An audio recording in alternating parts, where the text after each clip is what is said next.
SER Podcast. Ayer escuchamos aquí al coordinador en Gaza de Médicos Sin Fronteras, Aitor Zabalgoque-Azkoa, que nos describió sobre el terreno la situación en la Franja de Gaza. Lo explicó con templanza, con la experiencia de quien lleva ya muchos años dedicado a esto. Nosotros estamos, por ejemplo, rodeados por un mar de tiendas de campaña y de chabolas, y todos los días, absolutamente todas las noches, hay 2 o 3 incidentes en los cuales muere gente. Asomarse a la actualidad a menudo es sinónimo de desasosiego, de mal cuerpo, por ver cómo están las cosas y que las cosas no cambian. Pero también están las personas que, tal como está el mundo, se la juegan por ir a ayudar y a intentar que las cosas mejoren. Muchos de ellos son muy jóvenes, no son conocidos, es gente que se arriesga a estar donde nadie quiere estar, que entra donde no dejan entrar a los demás porque, en el caso de Gaza, Israel impide la entrada de periodistas que puedan contar lo que pasa. Y así es como tienen que trabajar estos cooperantes. Ya que las condiciones son horribles, inhumanas, indignas, lo que quieras decirlo, pues centrarnos en el trabajo y centrar en lo poquito que podemos hacer bajar la cabeza y seguir haciendo.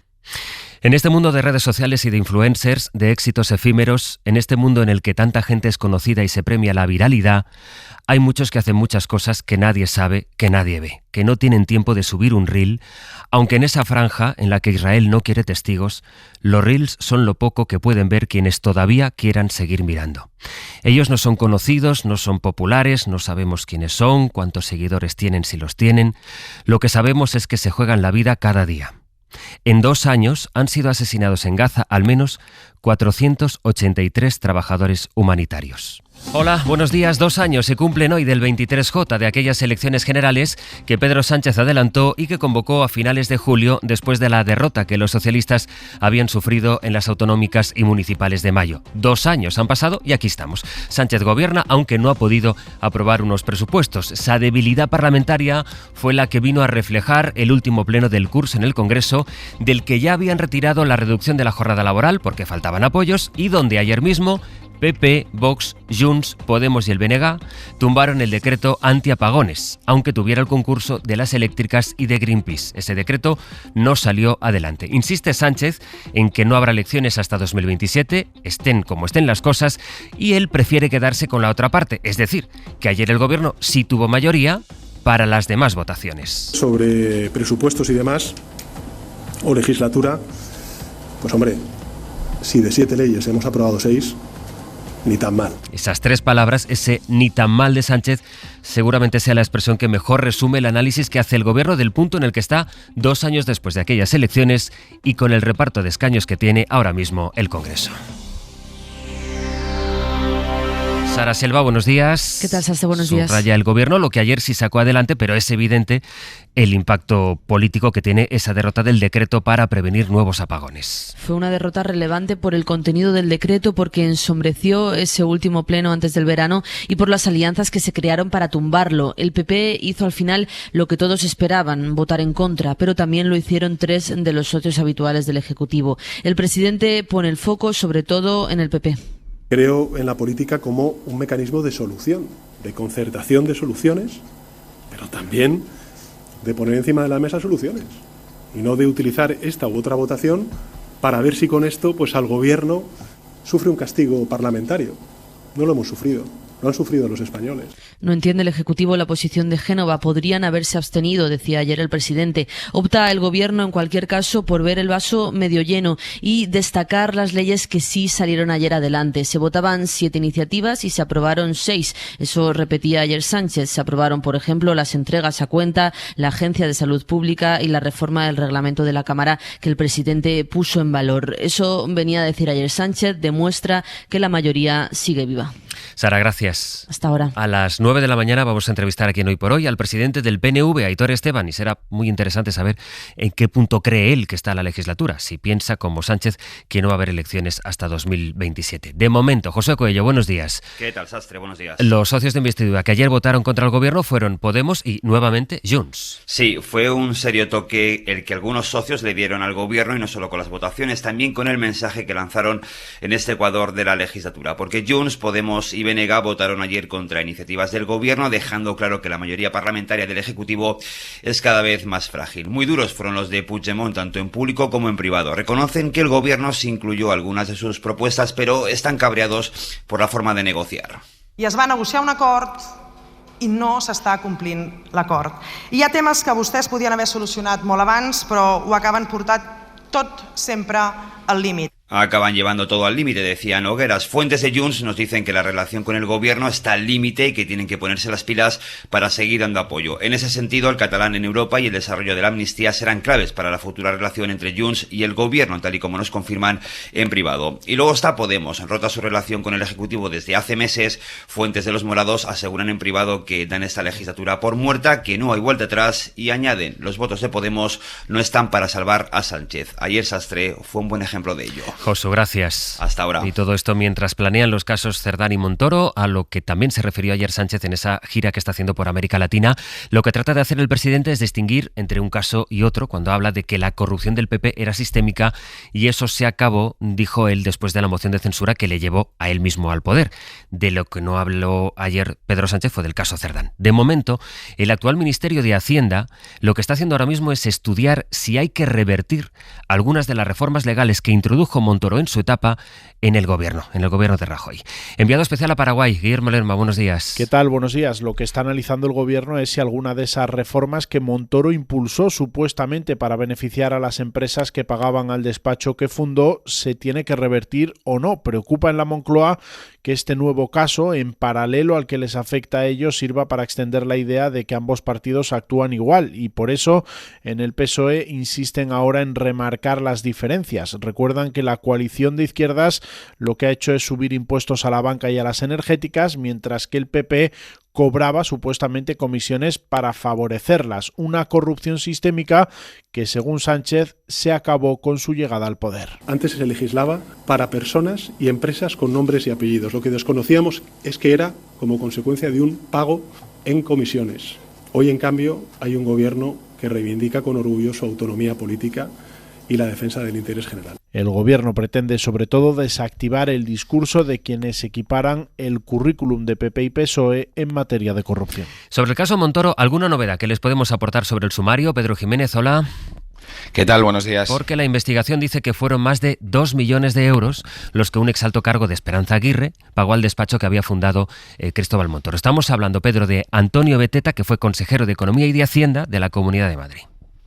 2,1 millones de euros, José Luis, es lo que se pagó al despacho fundado por Cristóbal Montoro desde el gobierno de Esperanza Aguirre. Los ya conocidos 1,8 millones que pagó la agencia Madrid Network, los investigadores suman más de 300.000 euros abonados directamente desde el gobierno regional entre 2008 y 2011. Antonio Beteta fue en esos años consejero de Economía y Hacienda, además de presidente de Madrid Network. Por eso la UCO sospecha que los pagos tuvieron que hacerse desde esa consejería. La Policía Judicial subraya que después de que se pagara esta cantidad de dinero al despacho fundado por Montoro, Beteta pasó en 2011 a ocupar un alto cargo en su ministerio. El juez llegó a imputar a Antonio Beteta en un auto en diciembre de 2021 que nunca le notificó. Hasta luego, Pedro.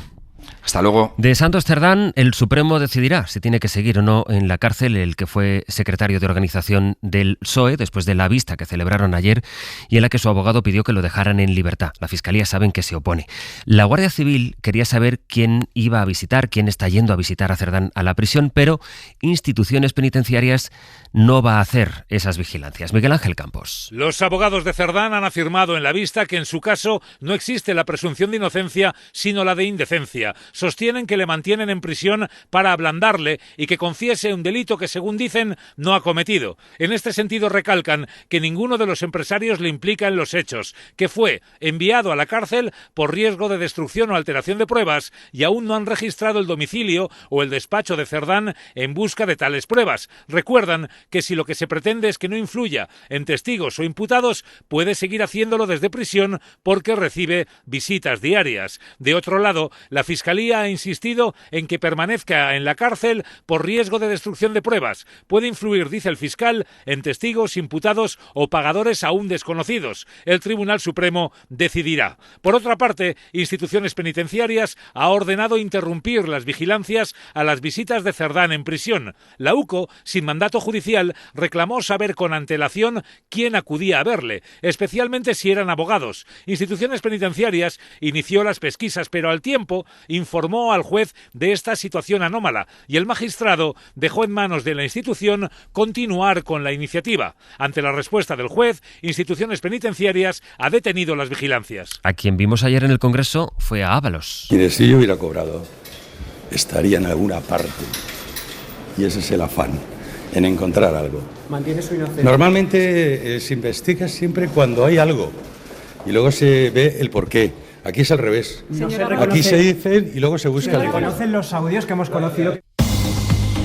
Vamos a ir a Córdoba, donde el incendio en la sierra que se ha reactivado esta noche es visible todavía desde varios puntos de la ciudad. José Antonio Alba, última hora. Buenos días, pues el incendio sigue activo, seguimos en fase de emergencia 1 con la incorporación ya de los medios aéreos del Infoca para tratar de lograr su control. Se han incorporado también retenes de bomberos de las provincias de Sevilla y de Jaén. De momento, los vecinos desalojados anoche del barrio de Santa Ana de la Albaida no han podido volver a sus casas. El ayuntamiento les ha ofrecido ayuda a través de servicios sociales. Efectivos del Infoca continúan trabajando a esta hora de la mañana en su control y estabilización definitiva. Volveremos a lo largo de la mañana a Córdoba para saber cómo evoluciona ese fuego en este día, en este miércoles, en el que bajan o empiezan a bajar, no en todas partes, pero sí en muchas, las temperaturas. Luismi, buenos días. Buenos días, José Luis. Pues sí, esa temperatura bajará en el norte peninsular, en el sur todavía, básicamente en el valle del Guadalquivir, en la Costa del Sol, en Almería, Albacete, la provincia de Granada, Murcia y Alicante. Aquí todavía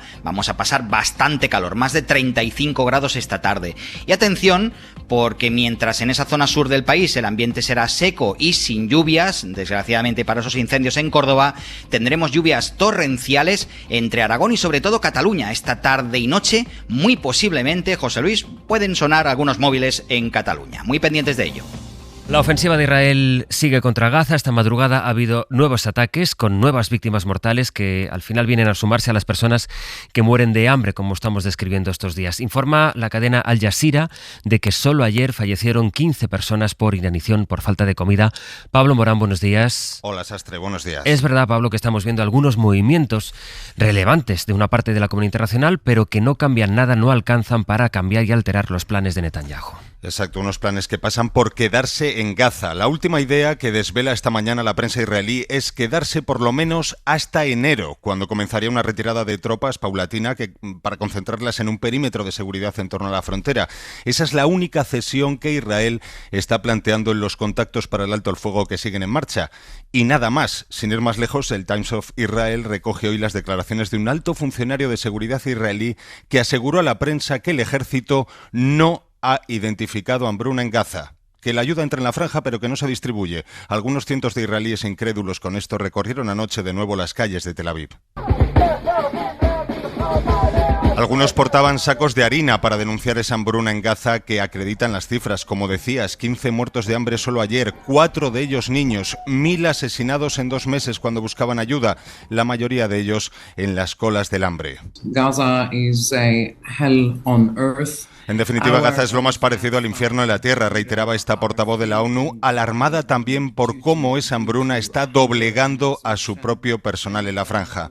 Hay mucho espanto internacional, sí, por lo que sigue pasando en Gaza, Sastre, algunas advertencias a Israel, pero pocas acciones que frenen el genocidio en marcha. La prensa israelí que informa esta mañana de que Netanyahu piensa quedarse al menos hasta enero en Gaza. Pablo, gracias. A ti, hasta ahora. Donald Trump, el principal aliado internacional de Netanyahu, ha anunciado, por cierto, esta madrugada, un acuerdo comercial con Japón, por el que aplicará aranceles del 15% a los productos de ese país. Es un acuerdo que contempla además inversiones millonarias de empresas japonesas en Estados Unidos.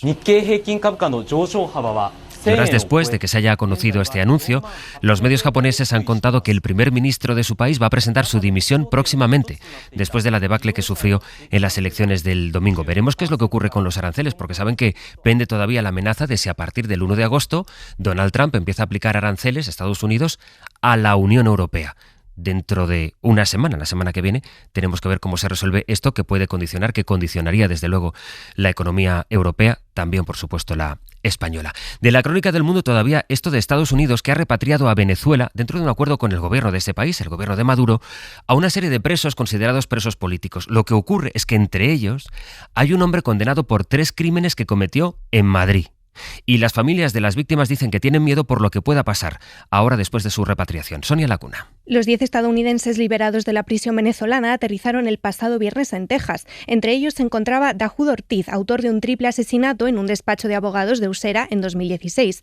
Ortiz huyó a Venezuela tras cometer el crimen, donde cumplía condena desde 2024. Su liberación forma parte del acuerdo entre El Salvador, Venezuela y Estados Unidos. Después de que El Salvador liberara a los 252 venezolanos deportados a su prisión por Estados Unidos, este fin de semana es motivo de alegría para buena parte de este país. Así lo celebraba el ministro del Interior. Maduro devolvió a cambio una decena de presos políticos estadounidenses. Una ONG venezolana advirtió de que entre los encarcelados había uno que no era preso político, pero el régimen venezolano ha negado tener conciencia sobre quién era el asesino. Por el momento, el Departamento de Estado de Estados Unidos no se ha pronunciado sobre si han transferido a Ortiz a una prisión, y los familiares de las víctimas del asesinato han expresado su preocupación ante la posibilidad de que esté en libertad. Así lo ha manifestado Víctor Salas, el objetivo del asesinato que Ortiz no logró matar. Una de las imágenes de las últimas horas ha estado en Granada, donde, como saben, una jueza ha decidido aplazar la entrega del hijo de Juana Rivas a su padre, un hombre investigado en Italia por supuestos malos tratos. La jueza tomó esta decisión después de que el niño se negara